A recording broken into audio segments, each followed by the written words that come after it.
So I was just pulling some cards for myself, which I do from time to time now.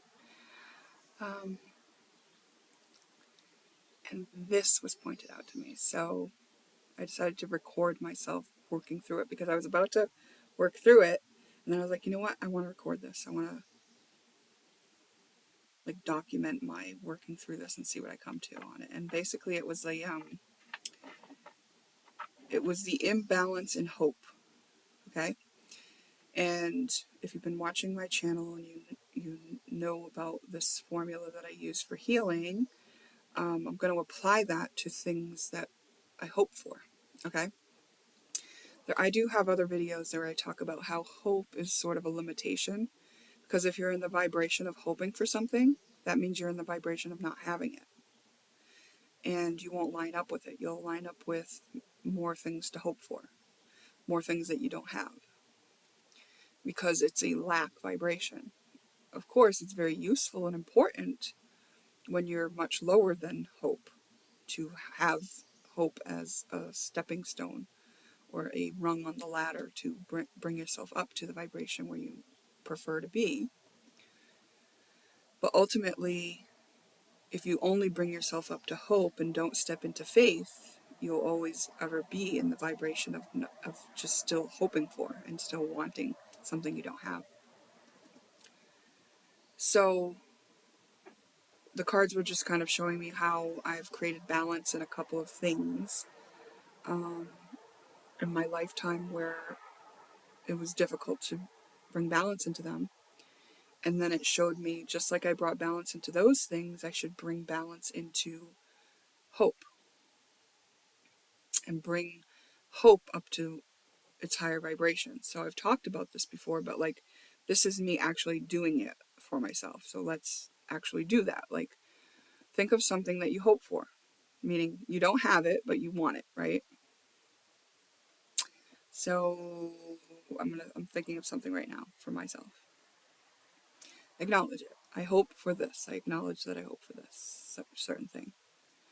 You're using this as a template. That's why I'm not filling in the blank with an example, because certainly you know something that you hope for that you don't have. And now I'm acknowledging that I hope for it and then validating why I hope for it. Okay?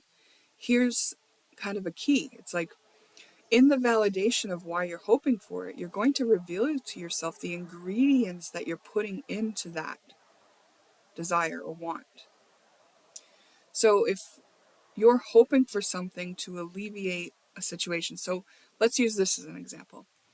If you're hoping for a lot of money, okay, lots of reasons why people want a lot of money, right? It's a currency, a resource. You can do things with money. And also, you can tend to feel safer on the earth with the resource of money. So if the reason that you want money, when you validate why you want money, one of the reasons is to be safe, then you know the wanting to be safe has the vibration of fear that you won't be safe. So that means you're putting fear into the equation, and that means the outcome will match that. So any place where we have fear in the equation of what we're hoping for, we want to eliminate that and bring that up. So it's acknowledge that I have fear that I won't be safe without money. Okay, let's validate that. Why do I feel fear that I won't be safe without money? Oh, because if I don't have money, then I can't, pay rent or own a property or have a vehicle to get supplies or groceries, or I can't see the people I love, or I can't travel to the places I need to go to. If I don't have money, then I can't get the resources that I need, or, get the services that I need, or whatever it may be. Reasons that you need money in order to feel safe. It's oh, okay, well, it's valid to then feel like I need money to feel safe.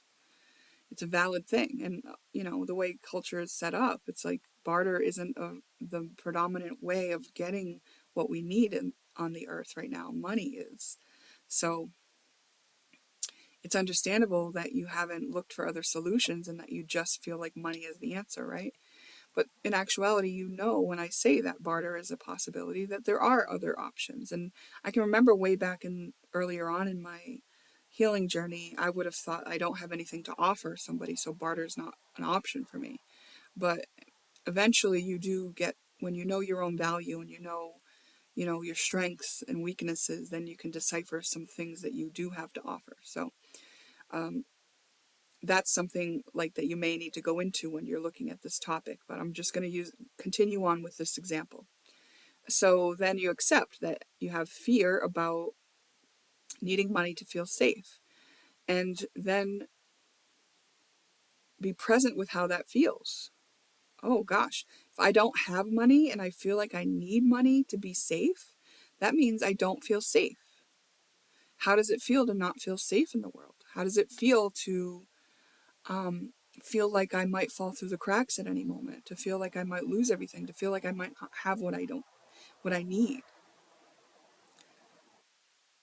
Though that feels powerless, it doesn't feel good. It feels sad. It feels scary. So being present with all those feelings, right?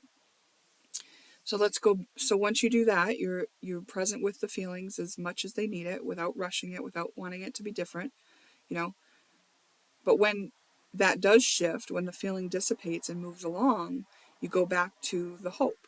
And it's like, okay, do I still hope for this thing? Do I still hope that I could have a lot of money? Okay, what are the valid reasons why I hope that I have a lot of money? Well, fear's not there anymore. It's like, oh, I actually kind of want to do a lot of good in the world. It's like, okay, is there any fear mixed into that? Does your need to do good in the world mean that you feel like the world is bad? And is that based on fear? It's like, okay, can you eliminate the basis of fear within that equation? So now you're doing the same process on the reasons that you want to do good in the world. And once you resolve that through, it's like, go back to the hope. And it's like, okay, I hope I have a lot of money. And what is the validation for that? Why do I feel like I want a lot of money? Oh, just because it's useful. Oh, okay. That feels much more neutral, doesn't it? Like, is there, but investigate, is there any fear around something needing to be useful, or an experience that I want to have? I want to have the experience of spending money. I want to have the experience of living in luxury and having excess. It's like, oh, well, why do I want to do that? What's valid about that?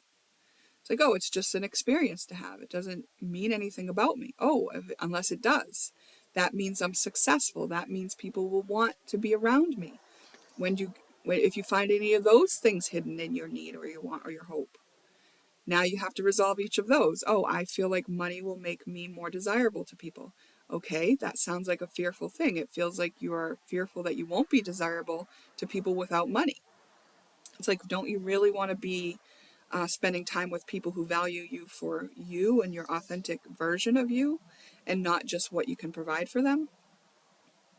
Maybe, maybe not. It depends on you and your experiences. Personally, I always preferred to be in relationship with people where I would enjoy them even if we lived under a bridge together. Like, to me, having money and, providing for me wasn't part of the need that I had for a relationship, to feel safe. But that's probably because of my background and how I grew up, and, where my values are and where my comfort zone is. Like, I knew that I could be okay homeless, because I had been homeless and I was okay, you know? But really working to neutralize any of the reasons why, the validation why, on the hopes that you have. So a hope, we're looking at what we hope for as a pattern that's limiting us, because it actually is. It just happens to be one of the higher vibrating ones than the greed or the lust or the wrath, that are more typically standing out as something that's limiting or uncomfortable. Hope kind of feels better than those powerless places sometimes. So it can go under the radar of something that we wanted to clear up from our shadow. But in actuality, there can be a lot of shadows tied into what we hope for. And that's anything that we are wanting and that we don't have. Maybe there are valid reasons why we don't have it, and maybe we're being protected from ourselves. But let's actually look at the reasons we want it and untangle it and kind of look to validate it so that we can really know ourselves and know what our motives are and what's going into the ingredients of that wish or that desire that we have. So then, you work through each one of those things. Okay. If the reason that I wanted a lot of money was so that I would be more popular, that, someone would want to spend more time with me. It's like, okay, then I may fear that I'm not valuable enough on my own. Let's look at that. Let's work through that. So each one of these reasons can pop up as you clear more reasons, right? So then you go back to it and you go, okay, what is my hope? Do I still have this hope of wanting more money? And you might get to a point where you don't even have that hope anymore. Or you might get to a point where you have that hope and it's just simply because it's useful, or you want to have the experience of it, or you're curious about the experience of it, or you're willing to experiment with the experience of it, or you feel called to have that experience, right? That could be something where your heart is saying, no, this is an experience that's meant for you. This is an experience you should work towards. You should clear what's in the way of lining up with that experience for you, because this is where your heart is calling you to. And when you're in that place and you clear out and do the validation on the reasons why you want that, and the reason is, oh, my heart is calling me to that. It's like, accept that that's the case. Oh, I feel called to this hope. Accept that that's the case. And how does that feel?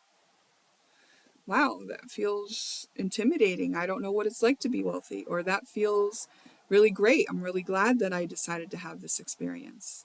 And whatever the feelings about it are, be present with it. And once you're present with the feelings of having a lot of wealth, especially if it's because your heart called to it, you see how that neutrality and that heart-based intention is just going to create the ingredients and the atmosphere where that you line up with that. You see? So in this way, where we're really looking at and sorting through and making sure that our desires and our hopes are based in love, that all the ingredients that went into it were love based and not fear based. And you got to be really honest with yourself. Sometimes we lie to ourselves and say it's for one reason when it's really for another. So it all depends on how effective this can be, depends on how willing you are to see yourself and to know yourself and to be honest with yourself and to humble yourself and to face the uncomfortable feelings or the fears that you may have. But hope is certainly a place where we can actually alchemize and bring ourselves into the vibration of lining up with that which we hope for. But we are not doing it from the place of hope, because we are actually neutralizing hope by doing this process, which means we get above it, and above it is faith. We understand that this is something that will be in our experience because we allow it, because you're neutral about it, so it can slip right in, especially if it's magnetized to your heart's calling. Okay, what do you think?